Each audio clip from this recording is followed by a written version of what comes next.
It is a delight and a pleasure to see so many of you in the room today. It really does my heart good. This is part of the Dean Series on Sustainable Innovation for this year. This was a series that started off last year or the year before, where we especially invited people from outside of the Annenberg school community to come in and talk about innovation. And the motivating force, to put it bluntly and slightly overstated, is in this crazy environment of media and journalism and communication change, you either innovate or you die. Not to put too fine a point on it. Where death, of course, could be defined as a slow decline into irrelevancy. And we have been talking about innovation here at the Annenberg School for Communication and Journalism for a couple of years now. And this year we thought we would focus on really the most important aspects of innovation, the innovation that's being conducted by our colleagues here at the Annenberg School. And so this is really the launch of that aspect of our innovation series, looking at in-house innovation. So we're really very excited that this is happening. I want to also welcome Jan, who gave a wonderful presentation yesterday on entrepreneurialism and innovation. Again, a wonderful crowd and wonderful comments. So thanks for remaining to participate in this as well. One of the things we asked the innovators, and there is a flyer which I hope all of you will have access to. Does somebody have a bunch of those flyers? You got them all? Okay. This is just the first of many. And one of the questions we asked is, if you had to begin again with your innovative idea, what would you do differently? What would you do differently that you've learned now that you maybe didn't do before? But the wonderful thing about innovation is you start and you don't know where it's going to go and what direction it will take. And so I really want to thank all of our faculty colleagues who are participating in this event and in the subsequent events as well. And so with that, I would like to turn this over to one of our leading innovators, Sandra Ball-Rokeach, who's been innovating with the Metamorphosis project. Every time I go any place now, I'm in a conversation with people at the FCC or other foundations, and they say, there's this really important issue of the media ecosystem, the communication ecosystem that you ought to be aware of. And I said, yeah, I know. We invented that at the Annenberg School, and it was Sandra Ball-Rokeach who did it, especially through her work with the Knight Commission. So I'm delighted that Sandra's helping to lead this. Thank you, Professor Ball-Rokeach. Thank you. I just want to explain how we're going to have this hour unfold.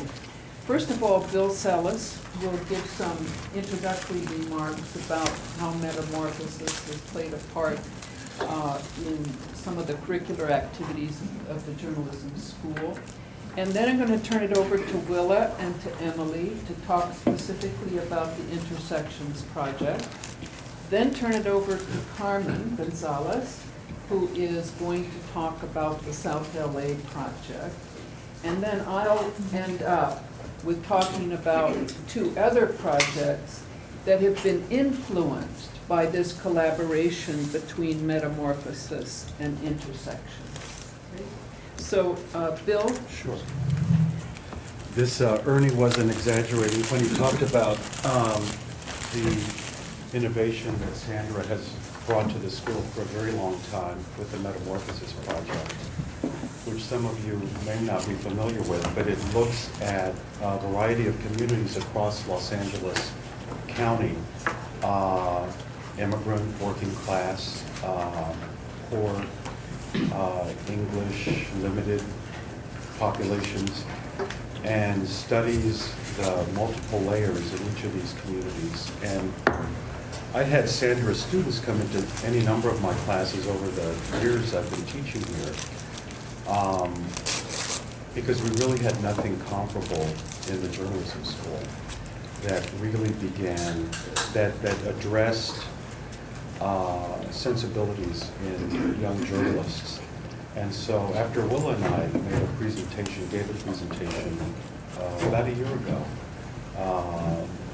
as part of Geneva's Director Series for innovation, we put together a proposal for one of Ernie's 3 Eyes funds, $10,000. And at the center of this proposal was Sandra's Metamorphosis project, which has provided a handful of classes, but a growing number of classes now actually, with new sensibilities about how you engage communities. And it speaks to one of the core competencies that Ernie is interested in. It speaks to cultural competency. That's what this website does. That's what all the other projects that have been spun off from South LA, Metamorphosis, Mobile Voices. We all speak different languages in terms of the projects. They're different approaches. Some are research, some are professional, but the underpinning for all of them is the sensibility of really boring into communities that are undercovered, so that we educate a new generation of scholars and journalists to cover a rapidly changing America. And so from South LA, the South LA report just over a year ago, the number of classes at Annenberg in journalism that use Sandra's research, that work with Francois Barr, who I wish was here, but is on sabbatical in France.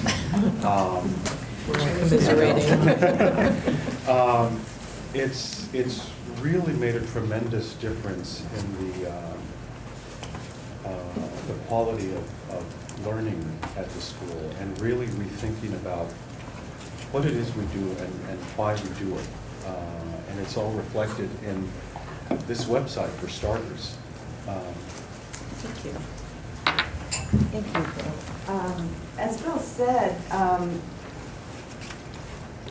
when I came here 10 years ago, very few of our students were actually, of our journalism students, were actually going into South LA to report. And as Bill and I had conversations over the last few years, we were, I think, some of the few people who were actually requiring our students to go into South LA, which after all is the community right here, to report. And that's really how Intersections was born, because we saw this lack of student engagement. And that was, I think, really our first impetus, was to provide our students with, as Bill said, the cultural fluency to be able to go into communities that they're very unfamiliar with, to talk to people that are not like them, to, as we like to say in the journalism world, get out of their comfort zone and learn about how you be a reporter in an area that doesn't get covered, so that you can't necessarily go to the Los Angeles Times or the Daily News or any of the television stations and see how you should cover this community. You have to really learn and engage with the community. So that was really our first goal in this project. And I can say that a year later, it's incredibly successful. We have classes, including several of Bill's classes and directed research that he's done, whose work feeds into Intersections. We've had some core curriculum classes, so very beginning journalism, undergrad and grad students. For instance, this semester we have 2 undergrad core classes that are covering Inglewood, and Bill's classes covering Compton are feeding into Intersections. We have Annenberg Radio News, which feeds into Intersections. We have a photojournalism course that is feeding into Intersections. And we also, what's been the really amazing part of it is that we have a band of freelance reporters, student reporters, who are contributing stories. We have our project associate, Katie Cloutier, who every week sends out an email with stories that that we would like to see covered, that are suggestions. And we have people who volunteer to do it, not because they're getting paid, not because they're getting credit, just because they want to get the reporting experience and they believe in what we're doing. So we've had and just an incredible variety of stories coming in that aren't seen other places. The second goal of the project was to create a hyper-local site for South LA. There is some very spotty media work being done in South LA, some community efforts. And when we talk about, we've kind of struggled with this definition of South LA because we, in a way, look at it a little bit more regionally, because we do include Compton and Inglewood, which are technically not South LA, and they will be offended if you say that they're South LA. But it is sort of this area, and we're really looking at this sort of region of Los Angeles that isn't covered. So we really wanted to create a place where we could, as Jan said, get the community conversation going, and that we could find out what are the issues that are important to community people, that we could actually hear their voices. And Emily will talk a little bit about that. But after a year, we've been pretty successful in starting to get people who want to post on the site, who want to offer suggestions. We're still working. We have some new plans to reach more community involvement, but that's sort of our second part of this. And the third part, which has actually been also successful, and I have to credit Emily with getting this off the ground last year, is we've been mentoring in South Los Angeles high schools, and that has been an incredible experience. We're sending USC students into the high schools to work with the students on, not necessarily because we think they're all going to become journalists, although we'd love if some of them ended up wanting to go into the field, but also just offering a look at media literacy and how they can engage with the media and how they can also become empowered to tell whatever stories that they want to tell. And we have a whole section, Emily will also talk about the high school part of our website. So those were our three main goals, and those are our three missions that we have for the site. It's a big job, as we've discovered. I mean, we bit off a lot, and I have to say that this is a work in progress, and we've only been at this a year, and I'm sometimes amazed at the progress we've made in just a year. The kinds of multi-layered content that we've had on the site after only a year has been pretty amazing. I would just talk about a little bit to answer the question, what would we have done differently? And I thought a lot about that. I told Carola yesterday, this really prompted me to think about, how we've done this. And, at first I thought, it would have been useful to do some preliminary research, as I think the Alhambra project is doing a really great job in focus groups and really finding out the community concerns and how the community engages in their local city. But I also come to the conclusion that had we done too much of that, and being journalists, we're more used to, okay, you got the assignment, you get out and you do it. And it's kind of what we did. We just said, okay, we want to do this, let's do it. And we got the website up, and we're just sort of going along and doing it. And I think that had we spent too much time, because we're not social scientists and we don't have those skills to really do that kind of thorough investigation at the front end, that I think in the end it worked really well for us and for the community to get the site up, get going, and just forge ahead. And that's what we've done, and it's been quite successful. And now that we've had this year and we've had this experience, and we have some of the components going very strongly, we are now ready to kind of step back and say, okay, let's look at the community. Let's start figuring out how to get a better engagement with the community, how to really sort of we're starting to get that with just sort of connections that we've been making over the last year, but to do it in a little bit more systematic way. So again, I just would say that this is a work in progress.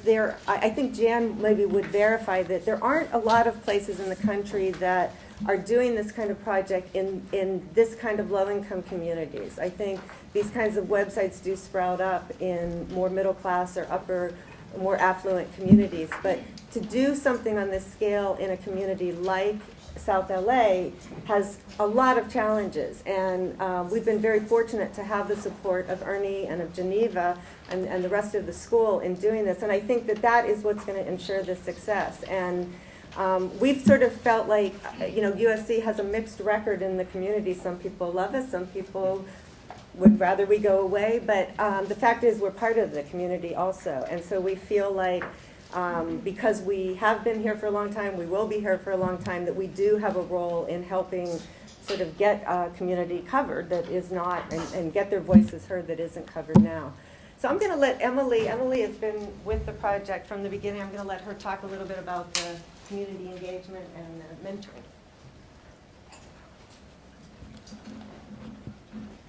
All right, when it comes to the idea of innovate or die, I really feel like that's what we've been doing from the very beginning. It feels like every single day we've either been innovating or we've been dying. And we've done a lot of things that, we've tried a lot of different things, and we've done a lot of things that have worked. We've done a lot of things that haven't worked. We've done a lot of things that have worked and I have no idea why they worked. So every day it's just a kind of a, like Willa said, get out there and tell the story and see what happens. I think going back, the thing that I would probably change is the date of our launch party.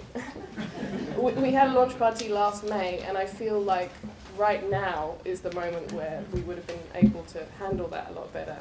Because now we have really got into our stride. And to use a terrible analogy that I stole from an episode of Heroes, I feel like it was a giant brick wall that we've been hammering away at for the longest time and nothing's been happening. And then all of a sudden it started to crumble down. And it's almost, more than we can handle. But I just want to go over very quickly what I think has worked. I think going out there and telling the stories and reporting with humanity and humility has worked, because we have managed to foster a lot of trust, and it's worth more to me than anything else has happened with the project. To receive emails from people saying, you treated us with such respect that we want you to cover this story now. And we also get emails all the time, much more recently, where people CC the LA Times but send it to us, because they know that we're, covering with humility, we're more likely to cover the story, and we're more likely to be able to interact one-on-one with them. And also, the high school mentoring has really helped, because it's shown that we're not just in the community to take and to try and publish something on our site and to try and get traffic coming to the website. We're also giving something. We have resources to share. I mean, this is USC, and we're going into a community. When I first started mentoring at Crenshaw, they had very few computers that worked. Most of them were virus-ridden. The rest of them were missing keys on the keyboard. I mean, it was ridiculous. So we've been able to bring them the resources that they don't have in most cases, and also having the children also come here to USC. We ran a summer project. It's just been wonderful, and that too has helped to build a lot of trust. For people to know that in the community we're actually doing something, or at least trying.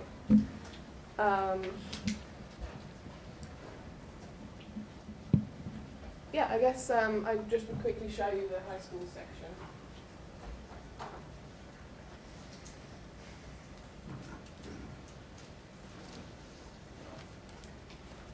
This is the section we're really going to try building on in the coming weeks, and make it more of a resource too, so that even when we're not out mentoring, we will have places for educators to go and use our resources. But we're getting a lot more schools involved and a lot more students contributing.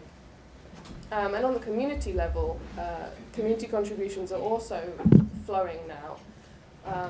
You saw on the front page, if I can go back,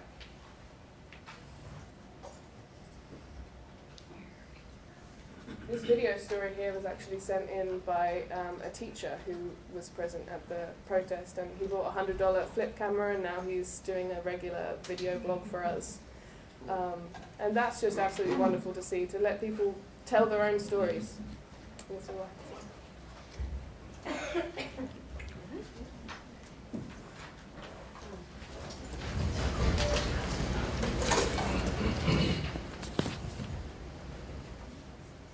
Carmen Gonzalez will support your doctor's student.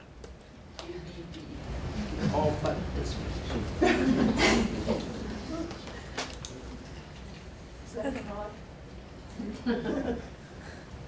I'm going to talk a little bit about a smaller project that's part of the large Metamorphosis project. It's called Retelling South LA News Stories in Media. And last year, my colleagues and I received a Dean's 3i grant to launch this project, which focuses on South LA community storytelling and intergroup relations. So the project is part of a collaborative partnership between Metamorphosis and Scope, a community organization in South LA. Scope was founded after the 1992 civil unrest in Los Angeles, and their mission is to build power in communities most affected by poverty, racism, and discrimination in order to achieve social and economic justice. I originally developed a relationship with Scope through Sandra's course on research practice and social change 2 years ago, and have been collaborating with them on various projects. So just quickly to talk about South LA, there are varying definitions on what is South LA, as Willa mentioned, but generally it's the area around USC, it goes further south, and the east barrier is the 110 freeway. This community has been a site of conflict historically. In 2003, the LA City Council voted to change the name of the area from South Central LA to South Los Angeles in order to get away from memories of rioting, gang violence, and poverty. And also this reflected a shifting demographic. African American residents started to move west as Latino new immigrants settled in the area. This ethnic composition map shows the proportion of African American residents and how it's decreasing since 1960. The darker gray areas were the African American population, and the striped ones are the Latino ones that started coming in. Between 1990 and 2000, 1/4 of the African American population moved out of the area, while the Latino population expanded by almost a third. So these changing demographics present both opportunities and conflicts and cooperation. But the stories about the South LA community in the media often include an emphasis on intergroup conflict and what the media has coined black-brown tensions.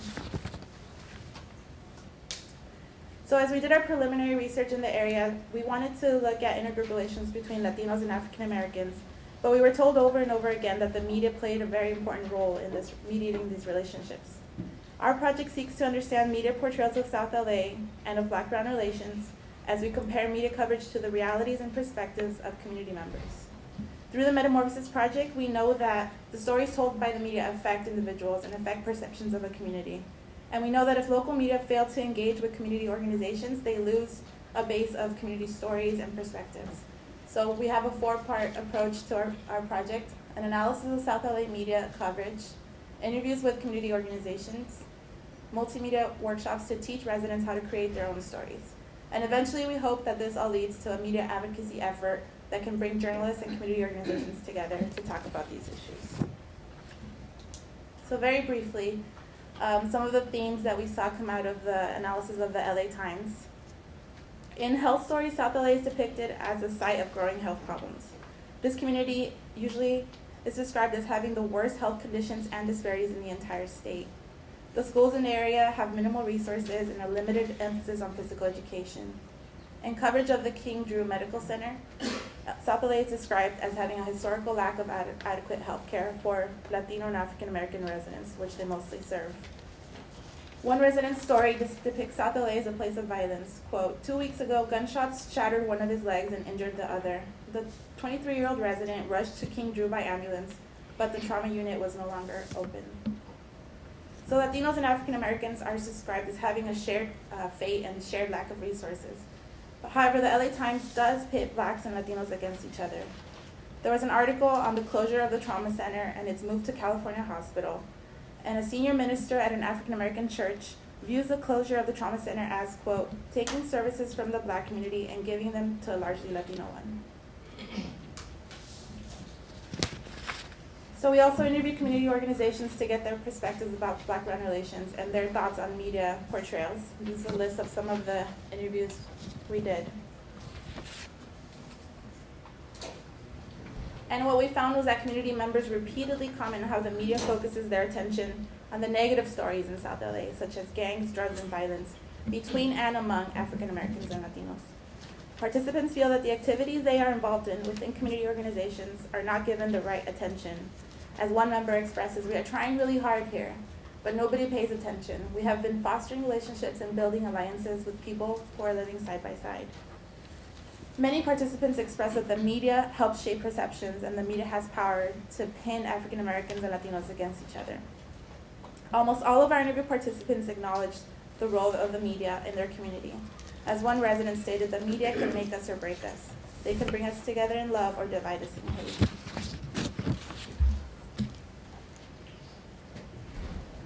So community organizations wanted to know about Black-Brown relations before they started to make any media advocacy campaigns towards changing those portrayals.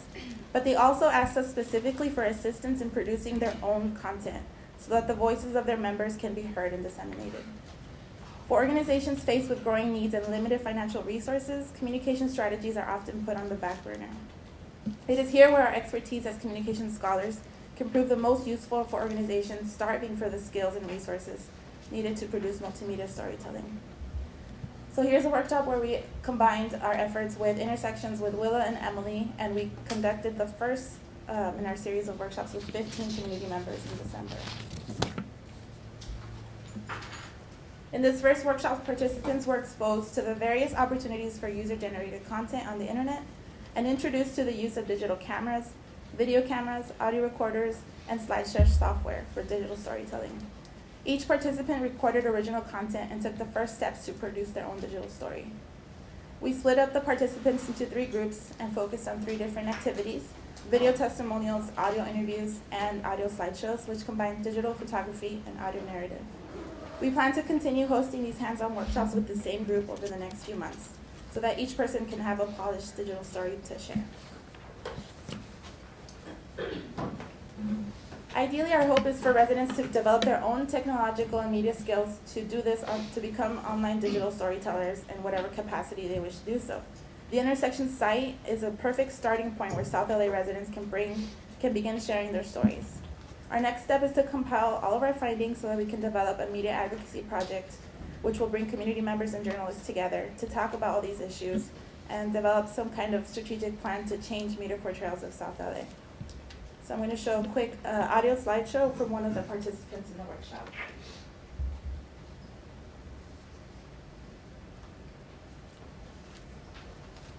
Hello, my name is Mrs. Kelly, and I'm taking pictures today of what our tax dollars are paying for. Our taxes go a long way and pay for a lot. We don't see everything. This is MTA bus, and our tax dollars is paying for this. Okay, this is another small school bus that we have that's taking care of the children, taking them to school and bringing them home every day. This is one of the ambulances that the taxpayer take care of. And also, you can see here is these seats right here, and also you see that lamp post up there and these lights, taxpayer taking care of that. And also you see how that street is painted red there. That's paid from taxpayer money too. This is a fire hydrant, that's taxpayer money. You see this road, the taxpayer is gonna pay to fix that. Yeah, and whatever this is, they take.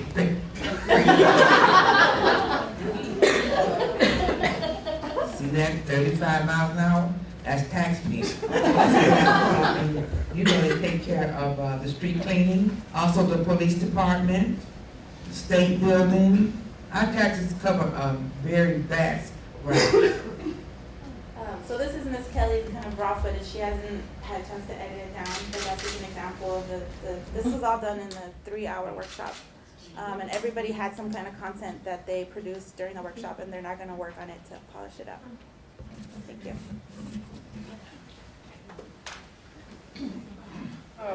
Our participation in the Intersections and South LA collaborations have had significant influence on 2 other projects. The first one I want to talk about is the California Endowment project. One of the things we are trying to do for the California Endowment is developing a website tentatively called Healthy Communication for Healthy Cities. The goal of the site is to create a toolbox for practitioners in all 14 California endowment sites so that they can employ the Metamorphosis project strategy of getting to know a community in a way that enhances the endowment's reach and their effectiveness.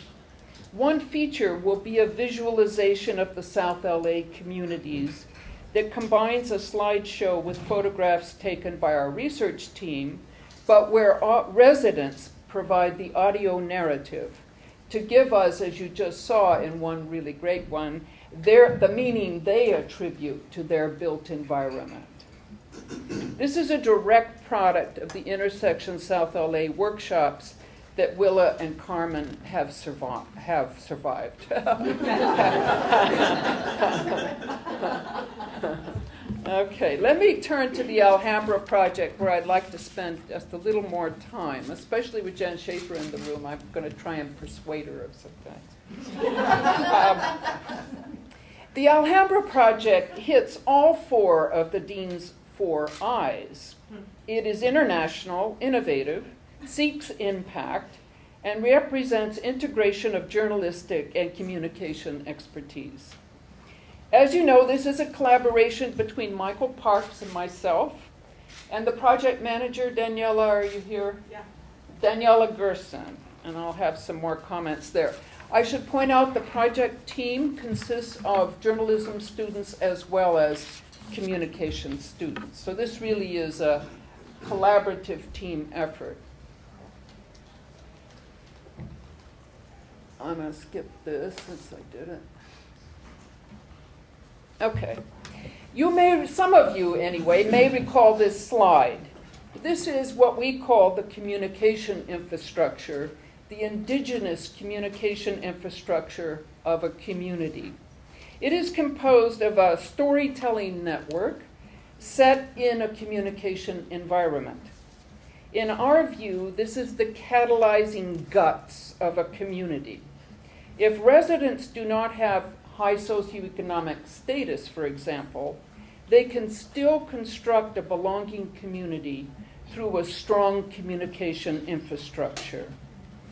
Just very briefly, the center part is what we call the storytelling network. The important thing here is that this network provides dynamic conversations where each storyteller, whether it be the media, community orgs, or residents, prompt the other stories to carry on a conversation about a shared concern or interest. This is invisible many times to policymakers. Policymakers focus on political, economic, transportation infrastructures. Usually the communication infrastructure is invisible, and we're trying to make it visible. The outside is really the communication environment. The critical part of that environment is that it can either enable storytelling about the community or inhibit that. For example, if you have street safety, people are likely to congregate on the streets, meet and greet, and maybe they'll begin to talk to each other about their shared community concerns. On the other hand, if you have to go outside of your community for quality goods and services, that takes people out of opportunities to meet and greet each other, and therefore to come perhaps to the point where they would talk about shared concerns in the community. Storytelling is always the way we construct communities. This is not new to this project. It's the way any community is constructed. Okay. Let me show you some of the consequences of having the center part of that communication infrastructure be a strong element. These are civic engagement outcomes observed in 11 different ethnic communities in the Los Angeles area. Let me give you a bird's eye view of the community I want to focus on now, namely Alhambra, in terms of its storytelling network. How strong is it? I will unfold other parts of this as I move along. From prior research, we know there are low levels of belonging and civic engagement among the residents of Alhambra. We know that media storytellers of Alhambra are few and far between. We know that there are barriers to residents talking to each other, particularly across ethnic lines. We know that there are few community organizations that are seeking to strengthen Alhambra as a community. In other words, the storytelling network in Alhambra is very weak. Ipso, low civic engagement. This is the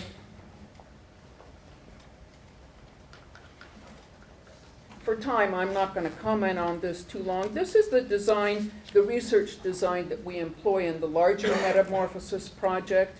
As you can see, it's multilingual. Everything we do is in the language of the participants that we observe. It's also multi-method. It involves qualitative and quantitative methods. So this gives you another kind of bird's eye view of Alhambra. It's located in the San Gabriel Valley, about 85,000 residents. Look at the diversity of the population, 11% Anglo, 36% Latino, and 51% Asian.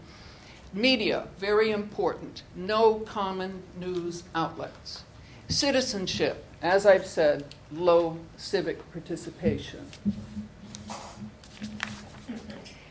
We suspect that each major ethnic group has its own storytelling network, and that this undermines civic engagement because there is no shared imagined community constructed through Alhambra storytelling. Only fragmented orientations to each group's concerns. No construction of that all-important we, the residents of Alhambra. This is where we come in with what Daniela is convincing me now, because Geneva suggested it, to call Alhambra source. All right? We have to say what it was called. But I like it better. This is the name of a website we're developing, and we're developing it in a very different way from how most other community websites are developed.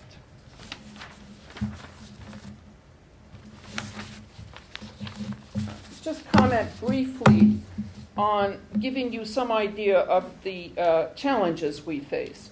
Notice that in terms of voting patterns, that the Asian population votes at a lower rate than their percent of the total population. Latinos vote in relatively even proportion, and Anglos vote in a higher rate. This is actually can be interpreted as a function of orientation to Alhambra. The Anglos are kind of the original residents in a certain point in time. Actually, they were quite Anglo. And so they, you can see that part of the old residual power structure of the Anglos is there, even though they are not the plurality of the population. For Latinos, we found in our focus groups that Latinos see Alhambra as a wonderful place to end up, to reside in. They see it as a great place because it's much better than where they came from, whether it be Southeast LA or East LA. Whereas the ethnic Chinese population sees Alhambra as a stopping point. Many of these people arrive at middle class levels, and where they really want to go for some strange reason is to Arcadia. Okay?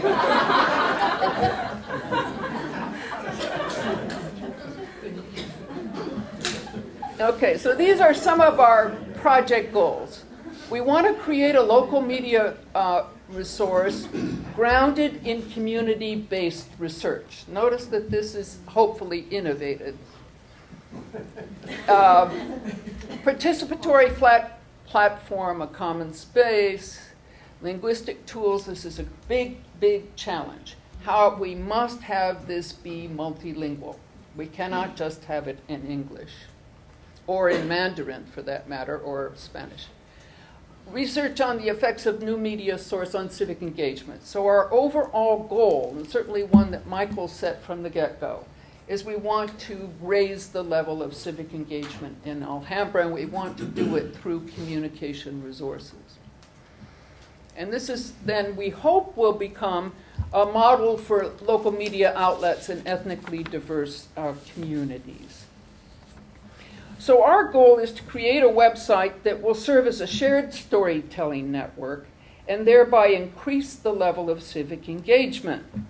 One of the key challenges of our day is to innovate ways to construct ethnically inclusive storytelling networks that enable strong community formations where residents can come together in common cause to improve the conditions of their everyday lives, and in so doing, be a building block of civil society.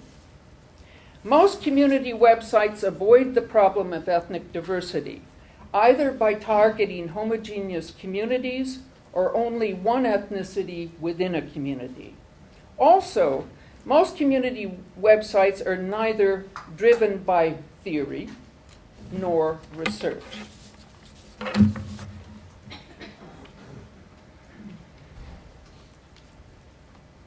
You know, it used to be the case that you hear from the journalists, oh, what the heck are you people doing and how can it help us?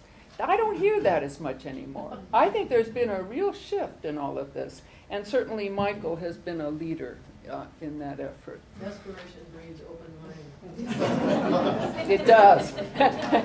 Maybe you can tell us something. Okay, so we conduct focus groups, media monitoring. I'll talk about the civic engagement survey in a bit. Ultimately, we'd like to be able to locate but also add to best practices. And we also need to engage local residents, some of them being similar to the Intersections project, such as students and residents.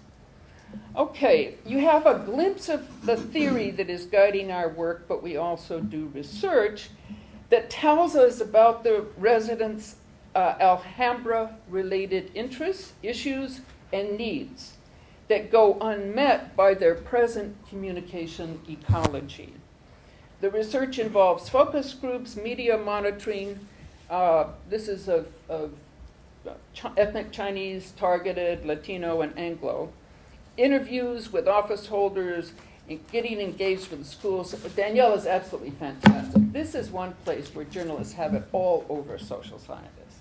They know how to go into a community and just get through that door. It's just remarkable, it really is. Okay. Let me give you some of the focus group findings. Here, one thing they like about Alhambra is the safety, the availability of shopping, and so on. But two of their primary peeves are traffic and parking. You may know that the 710 freeway dumps off into, it's supposed to go through South Pasadena, but South Pasadena prevents it, so all the traffic comes off and goes through Alhambra. Okay. What did you say to me? Yeah, all right. So these are some of the things that we are gathering. Basically what we conclude is we're on the right track. They say they don't have information resources with which to engage with community organizations and with events in Alhambra. They also say that the internet would be their preferred site for having this kind of information made available. So this is our tentative kind of characteristics of our website. I would point especially to the visualization and mapping kind of activities on the site. Again, I think this is a direct carryover from what we've learned by interacting with Intersections. Okay.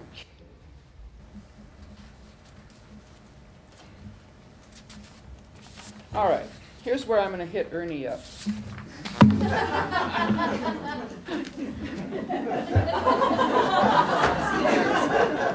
I'd like to be straight now. Okay. One critical issue is how much community involvement can we generate?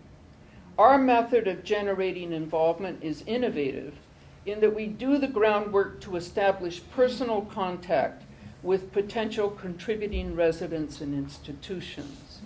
For example, Daniela has been conducting a training workshop for journalism students in a local high school, training them to tell quality journalism stories about Alhambra and producing them in a good way for the website. Another innovative feature we hope to launch is a civic engagement survey, conducted before and sometime after the launch of our website. In other words, we want to conduct evaluation research to measure our success in achieving our goals. This is rarely, if ever done with respect to other community websites. We think that our strategy for how to go about deciding the form and content of a community website and how to evaluate its success could be put forward as a best practice that may influence other attempts to deploy new technologies in the service of civil society. That's the end.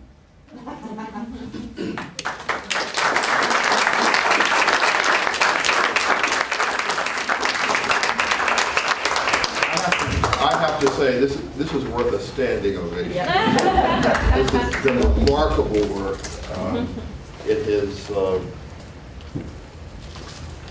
It really shows, I think, in a really positive way, the ability to do good professional development, good scholarship.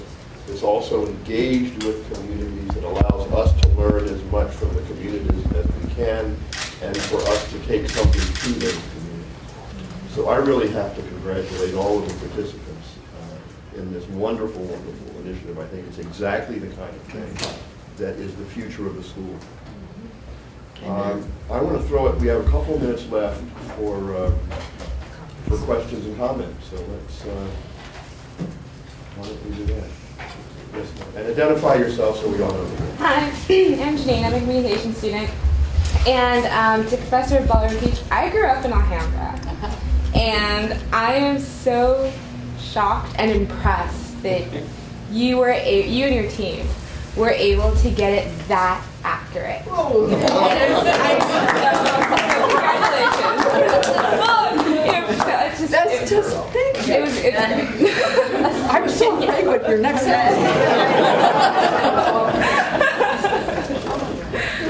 That's great. Thank you. So I'm hopeful for the community. Very much so. Maybe we can get you involved. Sandra, I love this project. I'm wondering, do you have any on-the-ground activities planned to build the networks, or is it going to be just all online? The way the logic is to try and look at those critical storytellers and activate them in the site. So find those community organizations, although there are not too many of them. Make connections with them. Danielle has been talking to just an incredible number of people. Also the media, so that we'll be drawing in the ethnic media that so many of the residents connect to, okay, and have links and also story translations. But increase the number of stories they tell. Oddly enough, the most stories told about Alhambra, and people can correct me, is through the ethnic Chinese media. And of course, those are totally under the radar screen of the Anglo media.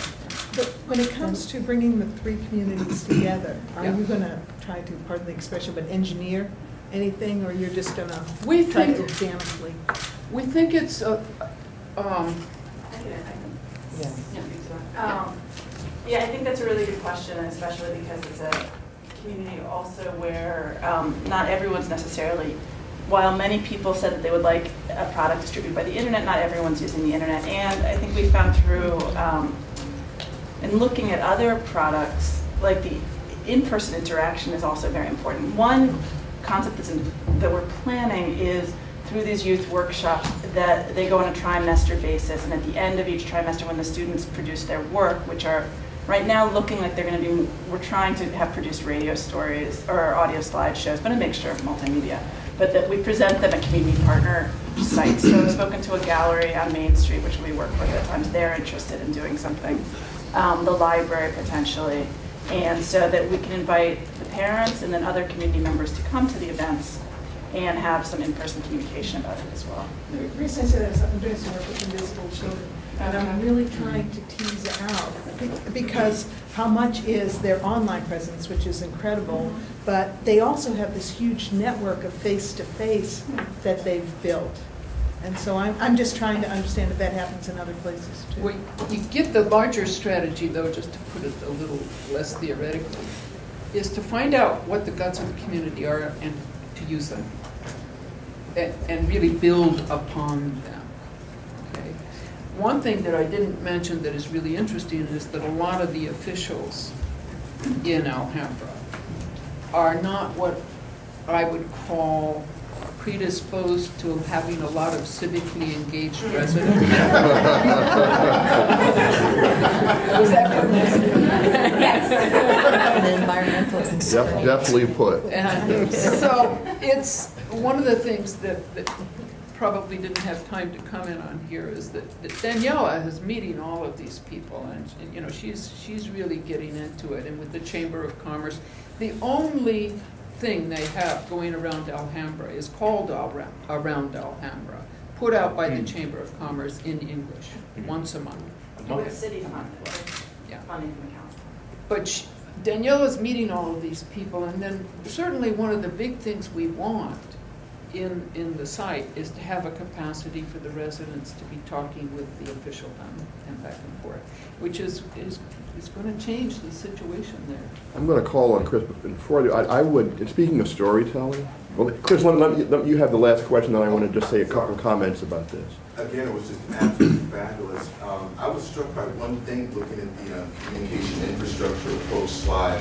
Given that there's been so much work done by economic and cultural sociologists to make a more symbiotic relationship between economic exchange and culture and community and storytelling, why is exchange, market-based exchange, and financial information left out of the communication infrastructure model?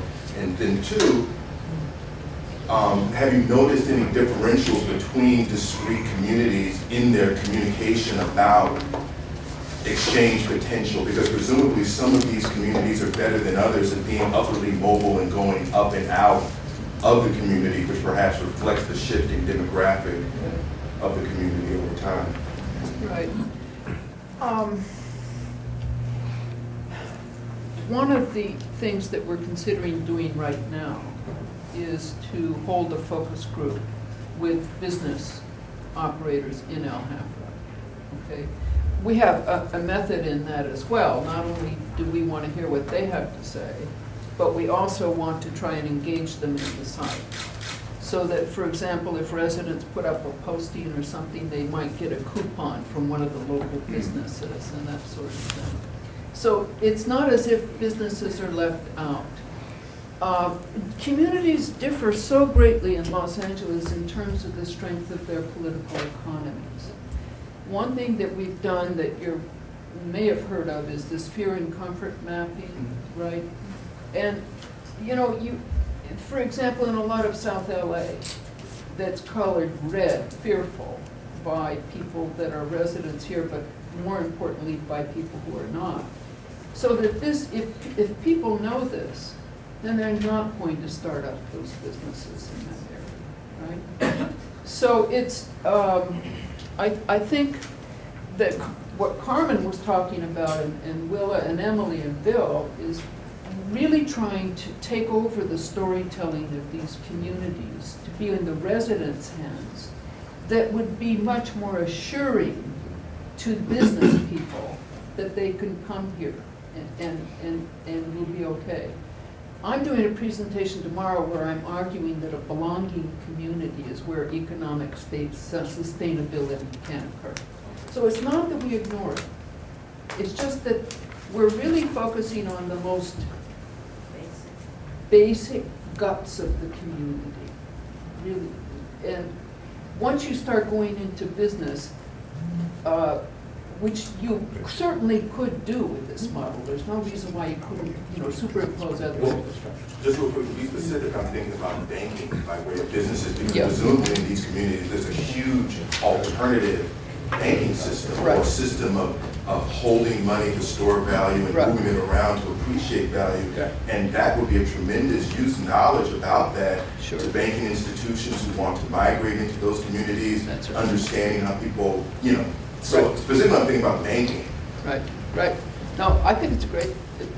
This thing can be extended in so many different directions, and that would certainly be a worthy one. Let me, building on what Bill and Willa and others have said, is this is a great lesson in storytelling. And I would ask everyone in the room to do me and the school a favor, which is as you go out to your own communities, whether they're practical communities or academic communities or business communities or ethnic communities, tell the Annenberg story. Because this is a pretty cool story to tell. And I know that as we go forward with our other discussions of innovation, that we will collect more and more stories to tell. But I do want to thank everyone who's participated in this very, very interesting and innovative venture. I've got to go to New York next week and, you know, visit the foundations and the usual. I've got a whole new set of stories that I can take with me and put on the table, and I know that other people will find it as compelling and as moving as I have found it. So I want to thank everybody who has been involved with this innovation. Thank you.